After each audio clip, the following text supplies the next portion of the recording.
Well, we've come a long way, and we've started with seeing the value of challenging ourselves, the value of engaging in conflict, both internal and external, to develop our own sense of faith and understanding of the world.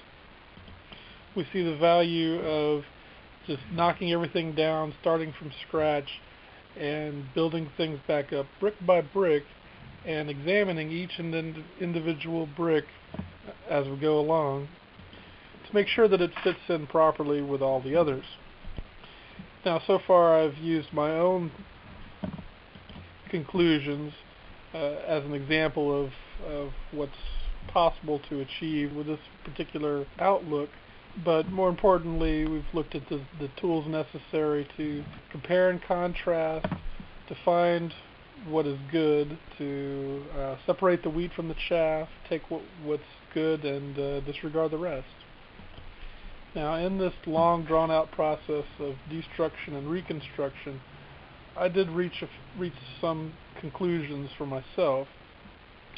We've already discussed a couple of them. First, that the underlying purpose of life itself is securing our future through our progeny, and in developing in ourselves and in our children the virtues that express our highest humanity, that make us truly human. Now, in closing out the series, I'd like to discuss where the rigorous exploration of possibilities and tearing down of preconceptions has taken me, and that is to polytheism, and animistic polytheism at that. Now, I, like many people, have long suffered from the preconception that has been created for us by the prevalent monotheistic dogmas, and that is that there is some kind of progress, that much like technology has progressed over the centuries, so has religion. And this religious progress has taken us from these primitive forms of polytheism and animism up through the higher and more advanced forms of religion, of monotheism. But I found that when I let go of that preconception and I was willing to really examine the possibilities, applying the tests of truthfulness that I developed, polytheism won hands down. For example, let's take experience. Well, polytheism is much more in sync with our experience of reality. There's little tension between polytheistic belief system and how we observe day to day how the world actually works.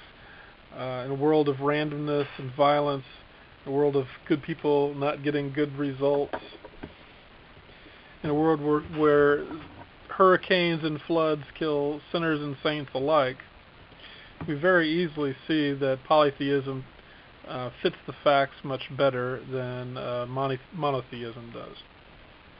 Polytheism teaches that there are many different forces and factions in the world and in the universe, and the relationships between them are very complex, with different and often conflicting agendas.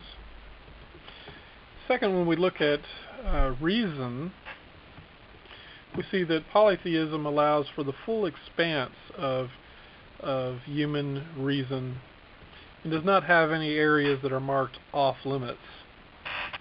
Since there is no single lawgiver in the polytheistic faith, we can deduce through reason the laws of the universe that are applicable not only to us but to the gods themselves.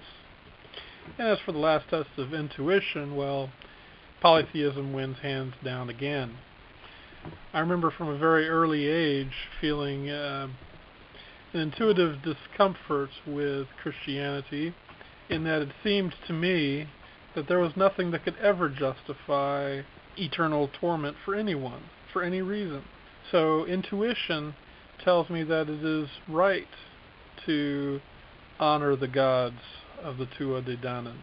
It is right to honor my ancestors.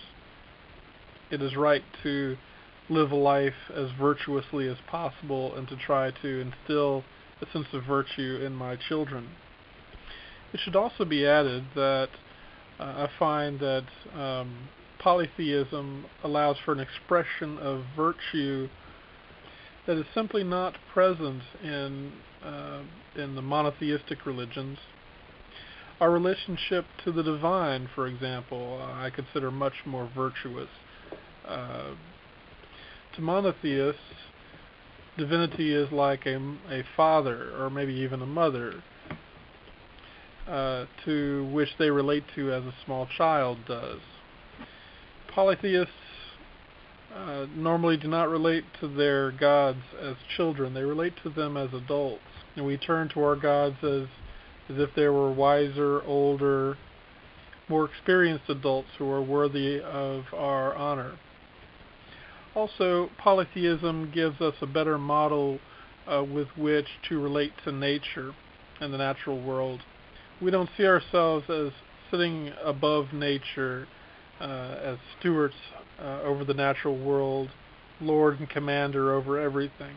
Rather, we see ourselves as equals to nature, part of nature. Sometimes our relationship to nature is hostile. Sometimes it's an uneasy alliance, but our goal is to enter into a partnership with nature, cooperate with nature. So I've come to the conclusion that, true or not, polytheism is good to believe in, unless we find a belief structure that is closer to the truth or is a better vehicle for our values. Until that happens, which I doubt ever will, it is my firm belief that living in the ways of my ancestors and honoring my ancestors and the gods is the most noble and honorable way to live my life. So I hope that you have found something useful out of all of this, and at least found something interesting.